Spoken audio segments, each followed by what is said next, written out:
can use on the biggest shifts in technology, software, and devices that affect our lives. Welcome back. Our time now 7:12. 93% of teenagers say that they're on the internet at least once every day, and 90% send daily text messages. And a lot of kids are no longer texting through the phone company, but instead they're using messaging apps. Reporter Lori Fulbright tells us why police say those apps are a predator's dream come true. By far, the #1 app generating cases for police right now is KIk. There's not even a close second. KIk lets people message each other anonymously without phone numbers. And police say anytime communication is anonymous, there's a potential for trouble. The app is rated for people 17 and up, but millions of younger kids use it, and predators do too. Police say Shay Cutler is one of those predators. He is going to prison for 15 years after pleading guilty to using the KIk app to send and exchange nude pictures with a 14-year-old Tulsa girl. He even drove to her house to pick her up. She refused to go. So police say he went straight to Del City, and police caught him having sex with an underage girl. That case is still pending. Police say he was communicating with about a half a dozen young girls through KIk. And police say, like it or not, we are now fighting a war in cyberspace. We can't win this war. He says by the time a case gets to police, the damage is done, so all they can do is react. But he says parents can be proactive because they're on the front lines of defense. Police are getting case after case of sextortion that originates from KIk. They're threatening that if I don't do this, then they're going to put it on my Facebook, or they're going to put it here where everybody can see it. And the fear of embarrassment tends to make people do things as far as that they normally wouldn't do. If you have a lack of judgment and you make a mistake, go talk to mom, go talk to someone, but let's not compound the problem. Here are the reasons police say KIk is a bad app for kids. KIk's settings don't block approaches by strangers. Porn bots send unsolicited porn regardless of the privacy settings. The real problem, though, is all of the apps or web pages hidden within the KIk Messenger app. They have not been put through the Google Play or iTunes verification process, and they cannot be disabled by a parent permanently. And even if a parent has set it up that kids need permission to get apps, these apps don't apply to that. These apps are also designed for adults, and they include pornography, and most of them are chat with stranger apps. Parents cannot share a KIk Messenger account with their child in order to supervise them, and if a parent logs onto a child's account from another device, it then deletes all of that child's messages and conversations.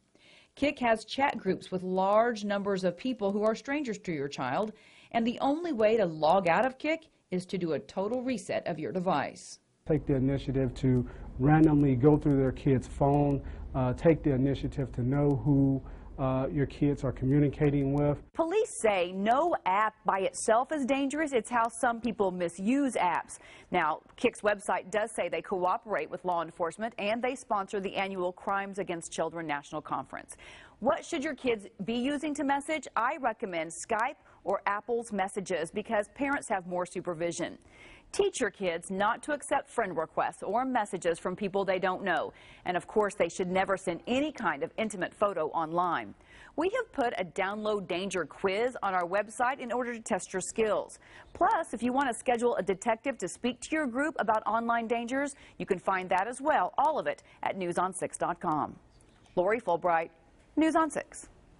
Or if you want your child to have a phone, you get them one of those prepaid flip phones, and then they don't have access to these apps. That is, I was thinking that. I mean, I know it's really hard to prevent, but just do not allow your kids to access anything. Facebook, if you feel that they are going to misuse did you never sneak out of your house after everyone went to sleep? Well, Joe, that's not important. Okay. I mean, kids are kids. They're going to find a way around these. Good luck, parents. I'm dealing with this at home right now. So you were telling, I mean, you don't have to share the whole story, but you said that you'd found out that one of your children had found a way around we were talking on the phone. And he has a phone, which we can monitor and keep track of who he's calling, talking to, so on and so forth. But with apps like Skype or FaceTime, and they're using Wi-Fi, you don't know what they're doing. You kids out there are too smart. It's not fair. We didn't have all of that technology. Cut the Wi-Fi off at a certain time. All right, well, Google is now introducing a way for shoppers browsing on their smartphones to buy merchandise by just tapping on a button included in the ads that appear in the search results. The buying button unveiled Wednesday as part of Google's attempt to make it easier for people to shop on mobile devices and divert online traffic from e-commerce leader Amazon.com Incorporated. The feature, called Purchases on Google, completes sales using financial information that already has been stored with Google. Participating merchants can still gather information about customers using Google's buying button. You know, we should search on Google real quick for one of those popular items on Amazon yesterday, Rubbermaid storage. Let's see what comes up to buy, or if it comes up. I don't see a buy button. Do you see a buy button? No. Am I like doing something wrong? No. What about down here? Nope. I don't see it. Maybe it's not working yet. Maybe it's still to come. Oh well. I don't know anything about this. But it would be my luck that I would accidentally click on this buy button. You know, like if you've got everything loaded in your Google Wallet. Yeah. Yeah, I understand. That'd happen to me.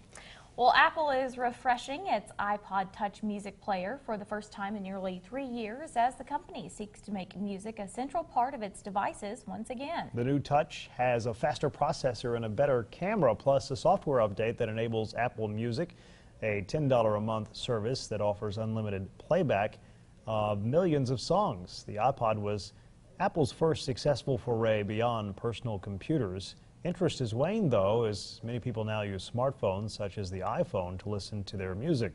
The starting price for these new iPod Touches are $199. That was my thought exactly. Why on earth would I pay $200 for this music player when I have all of the access and capability on my iPhone 6? Well, maybe you've got one of those prepaid flip phones because your parents are monitoring your phone calls, and you want to have access to music and But I know, apps. those iPod Touches do everything except make phone calls. Pretty correct? much, yeah. So, I mean, yeah. Yeah. I don't think they use data either. They access everything through Wi-Fi. Does that sound really? right? Maybe. That I don't know. I don't have an so. iPod Touch because I've never needed one. I've had music on my phone, I guess, ever since I became an iPhone user. Do we have time for Facebook here?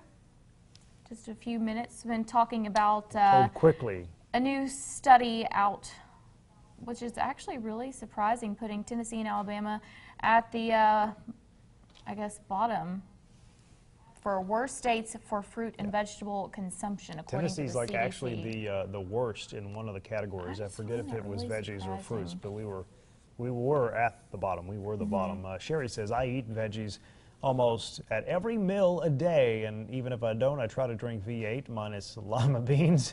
I will not eat them. No way, no how. They are just plain gross. Hey, I'm right there with you, Sherry. Lima beans are terrible. I'm going to have to start eating more fruit. Just don't like getting sticky stuff on my hands when you have to cut it up. Yep. That's what we were talking about. We thought maybe, you know, all the juice and the stickiness was part of the reason. And if you try to purchase fruit in a can, you know, like what are the little tangerines? They come in that syrupy, sugary. Well, you can buy them now without the. Can you? Well, not in the cans, but like a fruit in the plastic packaging. Yeah, they make them where they're just in water now. Well, that's great because all that sugary stuff, while it is delicious, it defeats the entire purpose. Our time now, 7:21. All right, we'll be right back.